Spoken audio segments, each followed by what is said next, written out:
Antes de avançar para a exposição que irei fazer neste vídeo e que se intitula "Da argumentação à demonstração, os estreitamentos focais como estratégia de objetivação", vou fazer um pequeno resumo do que aqui vou tratar. Vou partir da ideia de que a objetividade é sempre produto de estratégias de objetivação. E, sendo assim, vou propor caracterizar e assinalar a importância dos estreitamentos focais como um tipo de estratégia argumentativa, mas também como uma forma de exercício de poder. Por outro lado, e à luz desta noção de estreitamento focal, retomarei a questão da articulação entre argumentação e demonstração, focando-me na forma como acontece a construção argumentativa da demonstração. A interrogação final incidirá sobre o significado e as consequências sociais da valorização pragmática do demonstrativo enquanto dispositivo de poder e de dominação. E começarei com uma epígrafe de Cain Perelman, num livro que se chama O Campo da Argumentação, em que ele diz: "É também possível que a ideia de argumentação tenha sido descartada nas épocas da monarquia, do poder absoluto e da ditadura. Cada vez que chegamos a regimes monolíticos, vemos que se gosta das verdades evidentes, das deduções retilíneas e não muito do pró e do contra, da argumentação."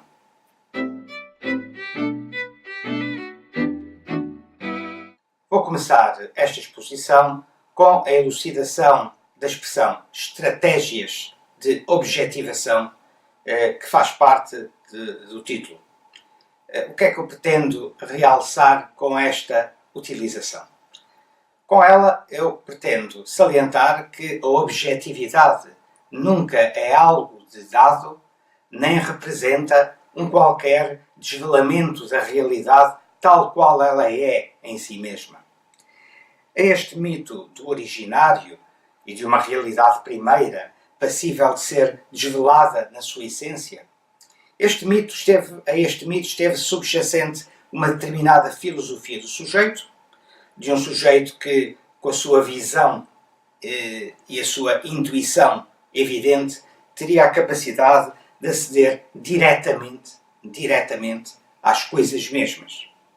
Contudo, muitos filósofos mostraram, contra a teoria correspondencialista da verdade, que o nosso acesso à realidade é sempre mediado, seja por estruturas a priori do sujeito, como defendia Kant, seja pelo uso da linguagem que, com as suas possibilidades de nomear, de discriminar, de sequenciar, acaba por repercutir modos culturais de perspectivar, conceber, percepcionar ou se posicionar no mundo. Assim, quando falo de estratégias de objetivação, aquilo que pretendo assinalar é que qualquer tipo de objetividade que queiramos afirmar é sempre um resultado ou um efeito do discurso que decorre da forma como nesse discurso é gerido o campo do pressuposicional. Dito de outra maneira, todo o discurso é intrinsecamente estratégico, porque implica, consciente ou inconscientemente, voluntária ou involuntariamente, pouco importa isso, mas implica sempre a assunção de pressupostos. E, no entanto, quando falamos de objetividade, tendemos a encará-la como algo que corresponde à natureza das próprias coisas, sem nada pressupor, por conseguinte, aliás, um velho ideal filosófico, ou como algo que é objeto de um consenso universal, e, neste caso, neutraliza-se a dimensão intrinsecamente perspectivada dos pressupostos, para estes passarem a surgir como uma espécie de realidade natural, inquestionada e tautológica. É o que é. É como se, para instaurar a objetividade, fosse preciso dar-se uma ruptura entre o que é objetivo e o que é fruto de estratégia. No entanto, e essa é uma tese que iremos defender, não ignorar a importância das mediações significa que toda a objetividade resulta ou é efeito de vias de acesso que não excluem outras possibilidades. A objetividade não se deve contrapor nem ao pluralismo nem ao perspectivismo. Mas isso só é possível se a encararmos de um modo retórico. Vejamos isso mais de perto.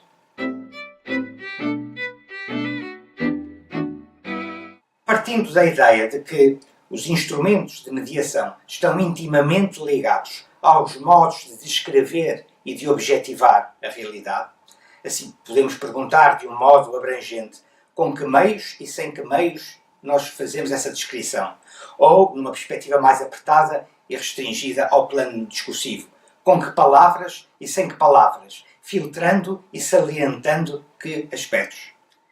Partindo desta ideia, por conseguinte, encaramos a objetividade como fruto de estratégias de objetivação que adquirem força e poder no interior de dinâmicas sociais de construção da realidade, conducentes, nomeadamente, a legitimar discursos oficiais e a fundamentar decisões institucionais.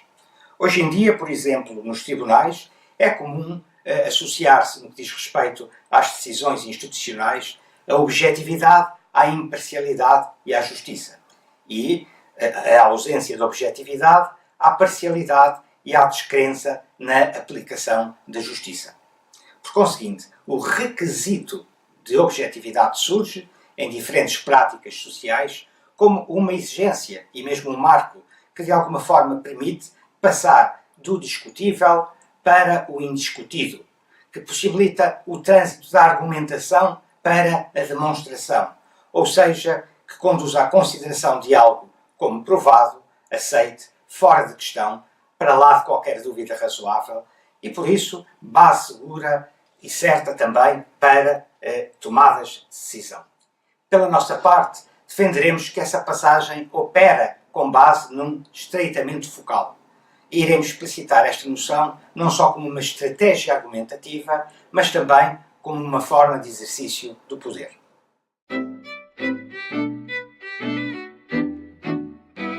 As questões de poder estão sempre ligadas ao exercício de uma autoridade discricionária que determina não só o que é ou não relevante na abordagem de dados assuntos em questão, como, de uma forma mais ampla, institui os tipos de questões passíveis de serem tratadas dentro de um campo delimitado pela sua lógica, regras práticas e linguagem próprias.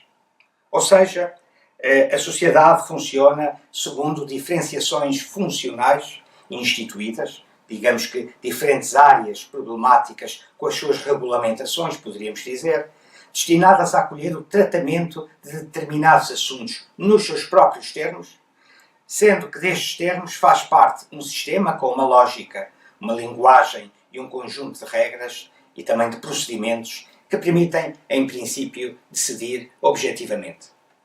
Dito ainda de outra forma, os sistemas sociais diferenciados, funcionalmente, estão idealmente aptos a produzirem respostas de decisão para cada caso problemático específico avaliado nos padrões da autorreferencialidade do sistema. Correspondendo a esta ideia de que a argumentação em torno de decisões práticas e ocorrendo no interior de práticas sociais e institucionais está sempre condicionada pelos poderes instituídos, pelos seus critérios de validade e pelo poder de impor respostas legítimas e de as fazer valer na prática, no fundo, fazer valer essas decisões na prática, forjou-se o conceito de campos de argumentação e difundiu-se a ideia de que argumentar eficazmente implica entrar num determinado campo, conhecer a sua linguagem, submeter-se às regras do jogo e utilizá-las segundo a lógica e os seus procedimentos locais. A sociedade organizada por diferenciação funcional é, assim, em última análise, solidária de uma lógica da especialização, cujo domínio ditaria a competência argumentativa, o discurso apropriado e também a legitimidade discursiva. O mesmo acontece, aliás, nos discursos informais, que, apesar de parecerem mais libertos de coerções institucionais, não deixa de ser alvo de constrangimentos sociais provenientes da doxa e, se não da ideologia dominante, pelo menos das ideias gerais transformadas em lugares comuns e, por conseguinte, de aceitação social tácita.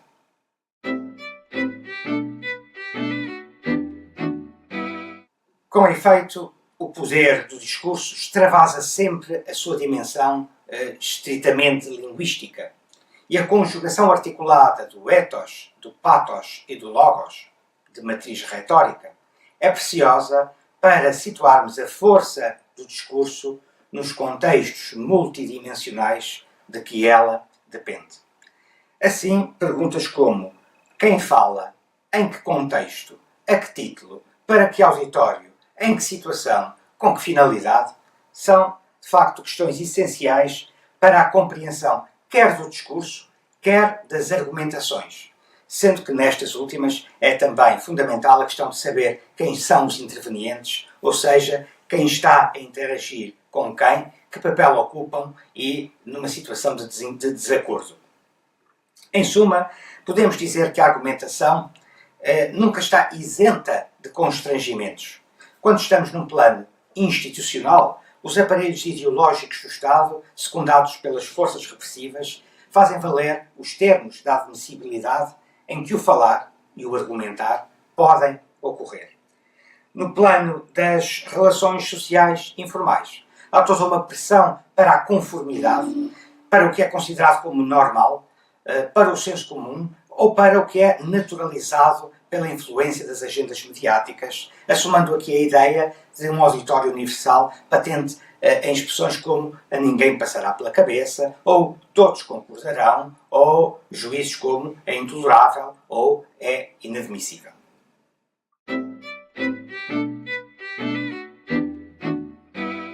Mas voltemos à temática da objetivação, da produção da objetividade, através dos tratamentos focais, ou dito de outro modo, à construção argumentativa da demonstração.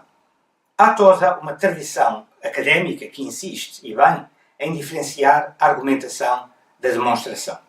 Menos frequente é o que aqui propomos averiguar, partindo da ideia de que a argumentação é mais ampla que a demonstração, a saber, como é que se processa essa articulação entre a argumentação e demonstração e, mais ainda, em que medida é que a construção argumentativa da demonstração é instituinte de formas práticas de poder. Coloquemos este assunto em termos filosóficos. Uma das prováveis razões teóricas da presença irredutível da argumentação nas nossas vidas reside em dois factos. O primeiro é que nem tudo se pode definir. Ideia que, aliás, é reconhecida pelos lógicos, que partem de pontos de partida, sejam estes premissas, postulados, axiomas, regras, etc., e que aceitam esses pontos de partida como tais e a partir daí desenvolvem inferências e raciocínio segundo regras dadas. O segundo é que as definições totalmente formalizadas tornam-se excessivamente abstratas e vazias, perdendo aderência aos casos concretos, com as suas particularidades e com as suas especificidades, e, portanto, levantam o problema da aplicação. Podemos, aliás, dizer mesmo que, quanto maior são os níveis de formalização, maior é a dificuldade em tornar evidente a aplicação de definições e de regras a casos concretos. Dito de outra forma, maior é a zona cinzenta e as possibilidades de interpretações diferentes. É por isso uma questão fundamental, e note-se, uma questão fundamental de natureza moral, na qual a marca da responsabilidade subjetiva é inelidível. É, portanto, fundamental compreender como se operam as articulações entre o plano formal das definições e o plano pragmático das decisões fundamentadas e da ação justificada, nas quais supostamente se estão a usar definições e a aplicar regras gerais a casos concretos. Ora, É aqui que entram os procedimentos de estreitamento focal, por um lado, e depois também a força dos sistemas instituídos, por outro. Assim, e para voltar ao exemplo anterior, é porque o sistema jurídico tem uma força instituída, seja através da existência de locais, de agentes e de procedimentos específicos, seja através de aparelhos repressivos que, em última instância, garantem pelo uso da violência simbólica ou física a sua autoridade, que estes estreitamentos focais podem ser impostos a quem entra nesse sistema. Sendo um sistema de juízo e de decisão, ele muniu-se de meios para dar respostas, introduzindo desde logo códigos procedimentais e de conduta e definindo os termos em que as questões podem ser abordadas. Dito de outro modo, os sistemas instituídos unilateralizam a comunicação ao imporem os termos, com as suas possibilidades e com os seus limites, em que os assuntos em questão são passíveis de serem abordados. Assim, como é sabido, o estreitamento focal operado nas práticas dos tribunais elege como aquilo que numa primeira etapa é fundamental as questões de facto. Com isso, pode desde logo filtrar e atribuir irrelevância ao que nada tem a ver com o estabelecimento dos factos. Ou seja, o discurso torna-se objeto de uma regulação discricionária que o pode classificar como autorizado ou inválido ou como inapropriado e irrelevante. Numa segunda etapa, e após apurados os factos, o estreitamento focal dá-se em torno das questões de direito, ou seja, da produção de uma sentença em que a lei seja aplicada, sendo que esta sentença tem de ser sancionada pelo juiz, que em última análise assegura no tribunal a ordem do sistema jurídico. Em suma, o procedimento designado como estreitamento focal está no que diz respeito a tomadas de decisões com força de lei, indissociavelmente ligado aos poderes instituídos. Os estreitamentos focais operam no plano macro pela delimitação do perguntável em função das respostas que, enquanto sistema, estão preparados para dar, demarcando-se de tudo que não seja da ordem do próprio sistema e outorgando-se o poder discricionário de decidir o que é ou o que não é relevante e escoram-se nas capacidades impositivas de que os sistemas socialmente autorizados gozam. Os tratamentos focais tendem assim para uma naturalização do pressuposicional que, subtraído ao questionamento, se apresenta como um suposto consenso despersonalizado e, por isso, merecedor da classificação de objetivo. Por que é que este procedimento é importante para o estudo da argumentação? Em primeiro lugar, ele conduz a abandonar as visões idealizadas das situações argumentativas como situações de suposta paridade. De facto, quando pensamos numa interação argumentativa entre duas pessoas consideradas abstratamente, tendemos a vê-la fora de contextos, papéis e sistemas sociais mais amplos, que já carregam em si formas de poder e de dominação patentes nas suas capacidades de unilateralizar os termos em que o perguntar e o responder podem ocorrer, na capacidade de instituir procedimentos de objetivação e determinar condições de objetividade e, por isso, que detém não só a capacidade de impor toda uma série de restrições e limitações à circulação social dos discursos, como tendem ainda a naturalizar a relação de submissão pré-formatada pelo próprio funcionamento do sistema. Os tratamentos focais são solidários da moldura ou enquadramento dos assuntos. Com efeito, se perguntarmos como é que são ditados os enquadramentos considerados como socialmente apropriados, temos de responder que eles derivam do funcionamento de sistemas sociais estruturados e estruturantes que legitimam determinadas práticas. Os tratamentos focais, por seu turno, produzem distinções, feitas sobretudo em torno do par relevante e relevante, que tornam o discurso consonante com esses enquadramentos legítimos. Fugir ao enquadramento e ao estreitamento focal que dita o discurso como apropriado conduz frequentemente à desclassificação de quem assim procede e retira-lhe o merecimento de ser ouvido. Essa é, aliás, uma das funções dos tratamentos focais. Incluir quem alinha e excluir quem não alinha. Correspondendo aqui exclusão a uma filtragem que, criando uma indisposição para ouvir, ou uma indisponibilidade para ouvir, tende a anular ou a diminuir o poder da palavra ou do discurso dissidente. Esta anulação pode ter níveis de eficácia e duração muito variáveis e é sabido que grandes transformações no que diz respeito a certas causas políticas transitaram de uma materialidade da repressão discursiva e de um ostracismo ideológico iniciais para um ponto de chegada em que o discurso repudiado acabou por ser integrado positivamente na doxa. Pensamos na escravatura, pensemos também nos direitos da mulher, na segregação racial ou nas questões das alterações climáticas. Servem estes exemplos para dizer que os enquadramentos a partir dos quais pensamos e avaliamos não são eternos ou inalteráveis. Eles derivam de processos sociais e estão sujeitos a movimentos de transformação social. Do mesmo modo que os tratamentos focais, essa espécie de braços discursivos que preservam os termos em que as questões devem ser colocadas, podem deixar de ter força quando perdem a adesão de uma comunidade que luta por horizontes axiologicamente mais alargados, plurais, humanos e justos. Quando, precisamente, queremos participar na formulação das questões e não apenas receber respostas para perguntas que não fizemos.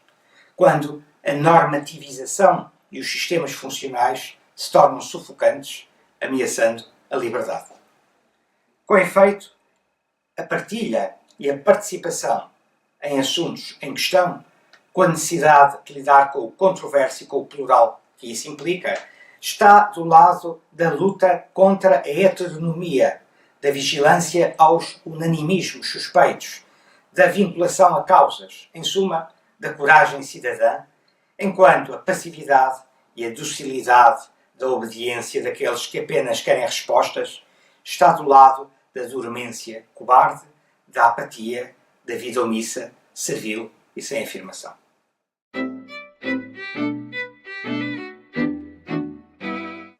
Mas vejamos agora, mais de perto, os mecanismos da construção argumentativa da demonstração e a sua articulação com os tratamentos focais. Como anteriormente disse, e retomo agora, em termos mais genéricos, a argumentação é, por princípio, o terreno do discutível, sendo que desta faz parte a própria possibilidade de discutir os termos em que se colocam as questões. É, todavia, evidente que estar a discutir em permanência os termos das questões é uma impossibilidade prática. Ou seja, não funciona quando o propósito é produzir decisões. Por outro lado, é também evidente que não é possível sair do plano das possibilidades infinitas sem operar estreitamentos focais que tornem razoáveis e aceitáveis as respostas de decisão. Importa, aliás, reiterar, uma vez que estamos apenas a tentar descrever um procedimento, não propriamente a avaliá-lo, que os tratamentos focais são requeridos como fundamentação da ordem das decisões e das ações. No entanto, entre os dois polos extremos desta equação, a necessidade e a arbitrariedade, a solidez e a liquidez, há todo um campo intermédio de modelagens que permitem a respiração da liberdade. A questão que importa colocar é, por conseguinte, a de saber como é que se passa do discutível para o indiscutido. Não se devendo, contudo, confundir este indiscutido com o indiscutível. E como é que esta passagem pode surgir como razoável? O preceito de que aqui partimos é que devemos sempre estar atentos às exigências que a ação exerce sobre o pensamento e sobre a necessidade de decisão. Tomar decisões significa fazer escolhas ou propor caminhos, optar por determinadas vias, enquadramentos, em detrimento de outras. Ou seja, nunca saímos do plano do questionamento para das respostas sem sermos seletivos. Ao selecionarmos certos aspectos em detrimento de outros, uns serão tomados por adquiridos e outros serão descartados, estamos desde logo a pôr em ação procedimentos de saliência e de filtragem, procedimentos que são a forma mais invisível dos tratamentos focais. Trata-se, no fundo, de assumir pressupostos sem que se tenha de dizer ou mesmo ter consciência de que eles são pressupostos. No entanto, no plano verbal e discursivo, estes implícitos pressuposicionais servirão para orientar o fio do discurso e tornar logicamente expectáveis certos tipos de raciocínio. Expressões como a nossa questão ou como é sabido tendem geralmente a assumir que estamos a partir de pressupostos partilhados e que estes irão permanecer indiscutidos. É claro que isso pode não acontecer, mas a ideia é a de que esses pontos de partida sejam tacitamente comungados e fiquem por isso inquestionados e, portanto, permitam decidir. Este movimento de colocar fora de questão é mais explícito e menos problemático nos casos em que se pretende apresentar um saber como demonstrativo, uma vez que, nesses casos, a vantagem da resposta-certeza, ou solução, que não é a mesma coisa que a resposta, leva a considerar como uma conquista todas as etapas de formalização e o descarte do alternativo que possam impedir o caráter necessário da conclusão. Na demonstração, o terceiro excluído aliás, de uma forma mais geral, a exclusão de hipóteses é regra de progressão e requisito para alcançar a certeza. Ora, como não é ainda trivial sabermos lidar com a falência dos absolutos, continuamos a fazer da certeza o nosso almejado ponto de ancoragem e persistimos na veneração da cientificidade e do seu ideal demonstrativo, ignorando que o progresso da ciência assenta na sua especialização majorante, que tem, justamente no seu reverso, o caos dos partilhos disciplinares para o qual não há respostas científicas.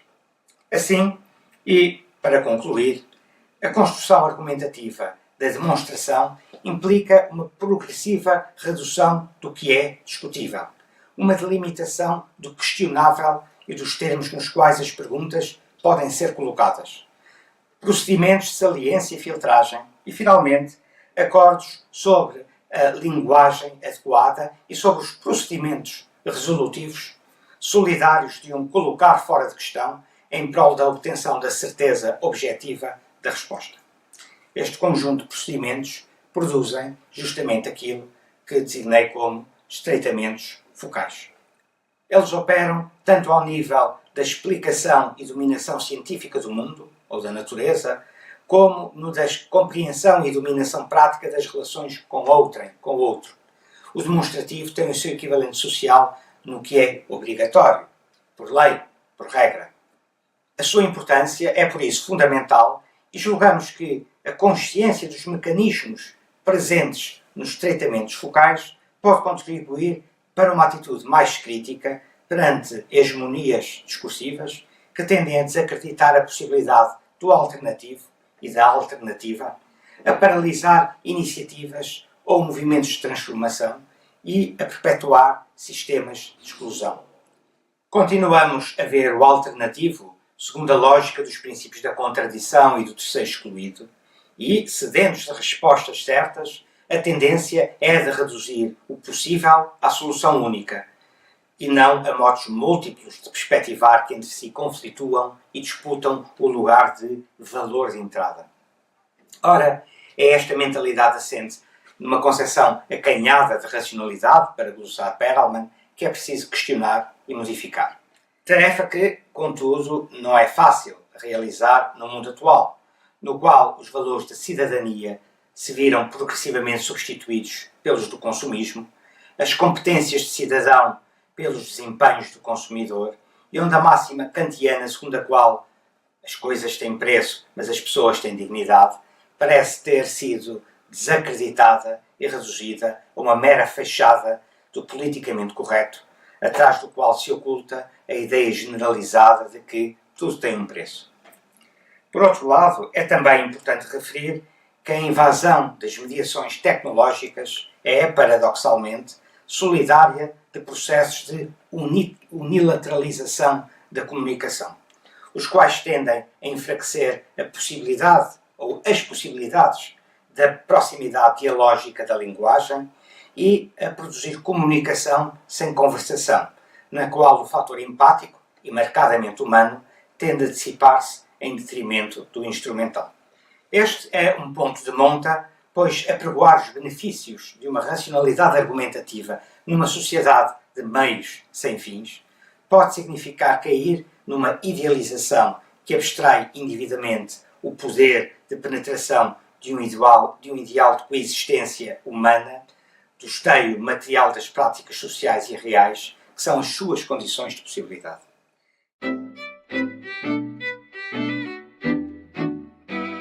De qualquer forma, e para finalizar, como ideia geral, penso que desacralizar o demonstrativo em detrimento das possibilidades abertas pelo questionamento plural, inerente ao argumentativo, é um momento importante, por um lado, para pensar não apenas as vantagens, mas também os custos humanos e sociais de um pensamento que aceita ser redutor para alcançar a ordem das certezas e o poder de controle, e por outro, para manter em aberto a luta sempre inacabada por horizontes mais alargados de uma liberdade aferida não apenas como poder de escolha, opção do que nos é dado escolher, mas de uma forma mais fundamental, a liberdade encarada em termos do problema da livre iniciativa e da possibilidade do alternativo dissensual, ou seja, do diferente.